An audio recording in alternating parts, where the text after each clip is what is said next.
the girl. But more about that later on this video. Thursday, didn't do much, just found a website builder, and I think I'm going to try and do that this week. Friday, great day, we went off to the Yorkshire Wartime Experience. Of course, the woman didn't let us in the show, but she didn't let us stand by the gate to the entrance. So anyway, the sun was going down, it was getting pretty cold. We were there for about 2 hours. We saw an ex-Cadzao Diamond T, model 980. The guy had obviously sanded it because it was blue instead of green. Then we saw a Land Rover Forward Control, 2 SAS Land Rovers, one was a Pinky. Then after that, what else did we see? An Austin K2 heavy ambulance, and seeing one of them arriving at dusk with full headlights on, when in all the war films and all the newsreels you see them with the headlight covers on because of the blackout, was just amazing to see. And then we just saw a couple more landies. We didn't see any wireless vehicles. We also were informed that there was an ERF coming with a tank. Didn't get to see that because it was stuck in traffic. But we did see a Volvo F88, and I think the guys repainted it. It was blue. And if it's the one I'm thinking of, it was usually a light green with where the bumper is. It's a light blue. So I'm sure he's redone that. And saw a couple of wagons parked there and tracked a very nice Land Rover Series 3 long wheelbase. So then Saturday was just relaxing. Sunday we got there, the car park was chocker. First thing we saw as we came in was a Willis Jeep with a couple of machine guns on it. Then the star of the show for me, the Austin K2, but this was a different K2 than the one we saw because it actually had an exhaust pipe up the side, which is not original. Now, I did watch Ice Cold in Alex on Saturday night in preparation for the show because I really, really wanted to sit in an Austin K2. I also took my 1953 very rare Skybirds model. Well, unfortunately, I didn't get to sit in a K2, but I did get to sit in a Bedford MWR, which is the wireless version. It has 3 radio sets in the back and one is a Mark 19.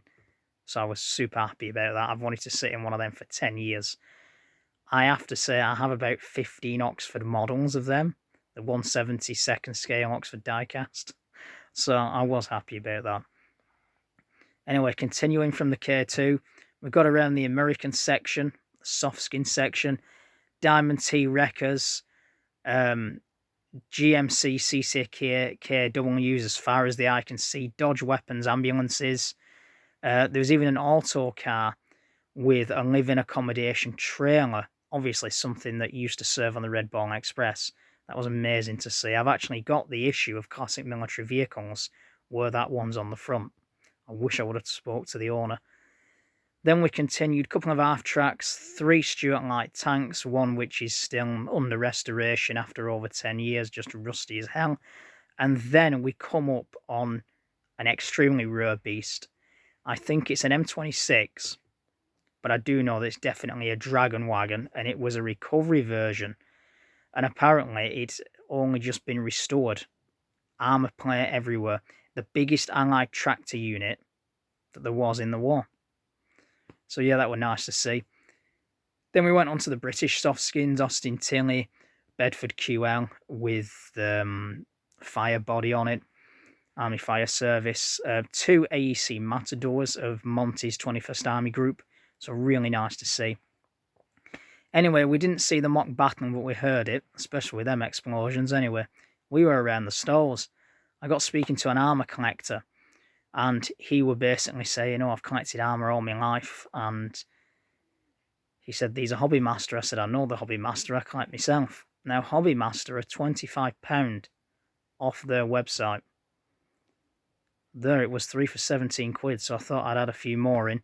Panzer V, Panther, Leipzig Data Division, and a few more. Really good conversation with him as well, and that's what I missed about the shows. You can have a conversation with like-minded collectors, not just on the phone or over Facebook, but properly in person. It's the things that you really miss, and of course the chips as well. So there was this reenactor. She wasn't that old. She had 2 dogs. And I thought, right, okay, once I've ate these, I'll go over and speak to her. So I turned round and I thought they owned the stall, which were behind us. So I turned around and looked, and I was looking frantically behind. Where the hell is she? And I noticed her walking over to the bathroom area, and I thought, oh, I've just blown it again, haven't I? So that was a shame. Anyway, while the bathroom were going on, we was also up by the more modern military vehicles, Pinkies, even a Tucker Snowcat, the small Snowcat that used to serve with British Telecom. There was also an OT 689, I think it is, Czechoslovakian anti-aircraft truck. And if you have the new Armour 3 Iron Curtain DLC, you'll know exactly what I'm talking about. The Dodge that's on the DLC was also there. I didn't know there were one of them in the country. There was a Humber 1.5 ton wireless truck. Father would love one of them as a camper. But looking at the price, that's a no-go. But we also wouldn't mind a Defender ambulance as a camper, and they are not bad prices. So some really nice stuff. Talked to a guy with a Daimler Ferry, and one of my friends on Facebook, Dean Annan, has a picture of this Australian Land Rover. Australian Army, doesn't live far from him. The guy has a long wheelbase, he has some sort of wagon, probably a Rio or a Bedford, and he has the 6-wheel Land Rover Defender. And I believe there's only 2 of them in this country. So I showed him the pictures and I said, look, next time you buy, give him my number and hopefully we can meet up at the next military show. And he swung by Tuesday and he weren't in, so that was a shame. Great show. And there was also a Humber ambulance, basically a Humber box just with an ambulance body on. The only one in the world. And I've just received the model from Tim of Skybirds off eBay. I've just got that today, so I'm glad about that. Anyway, there's loads I could tell you about the 18-ton tank destroyer, how we tracked it, about the, what was it now? I think it was a DAF CF that was spinning in the mud, and about Chris Till's beautiful Scania 144 with D-Day paint job. I mean, that's just amazing. That's the same painter that Richard King's using. So I'm a bit pissed off that his logo, my logo, isn't on his van. Anyway, so after that excitement and sitting in a Bedford and having just the greatest conversation with one of the chaps who were playing RASC supply line, just wonderful. It obviously comes to Monday. So we got at club and I'm rehearsing Roy Orbison, Pretty Woman. So we swing round corner and she's standing there in this coconut colour. I think it's like an off yellow, you know what I mean? Belly top, and I'm like, wow, who the hell is that?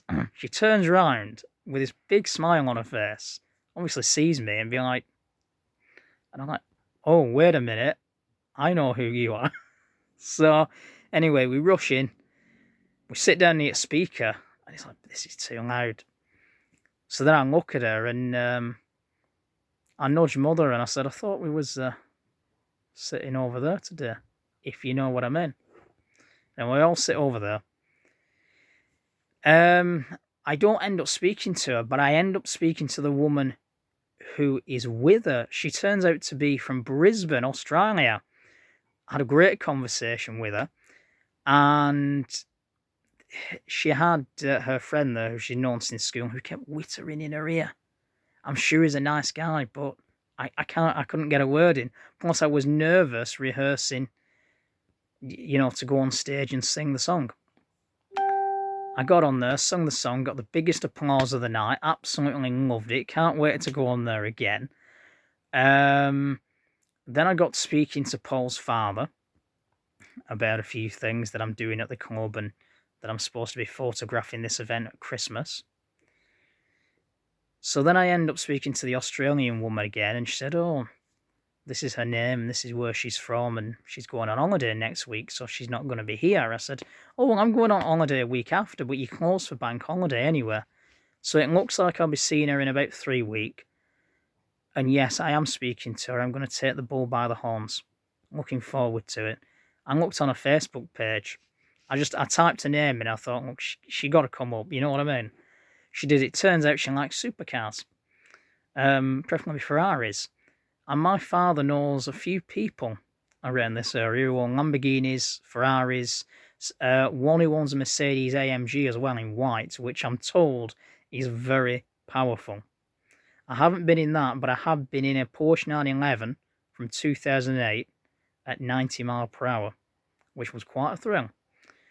And as far as I know, she used to own a pet, so I'm going to maybe do the drawing, and I'm just going to see what she's into next time. I'm looking forward to it. Yesterday, went for a walk, missed Kevin Haywood's new Volvo. He just got it stickered up as well, missed it on Broadway, so I was really peed off about that. But I had a very long walk, and yesterday weren't bad. Today, I received my new model and my new book. Just been chilling out. Was going to do the truck photography this evening, but the weather isn't right.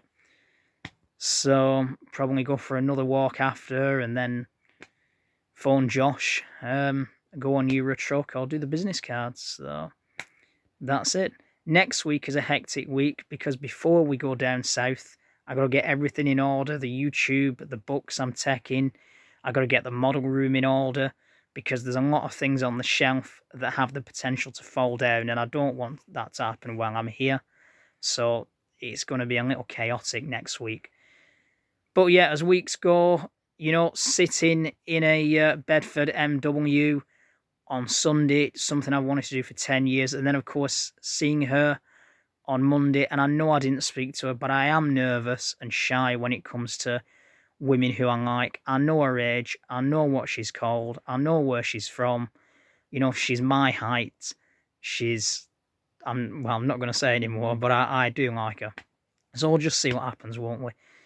And before I forget, Stuart from South Africa, from Cape Town, left me a voicemail a couple of days ago saying he actually built, or should I say partly restored, I'm just going to say Hanomag, the Marmon Harrington for the South African War Museum a couple of years ago.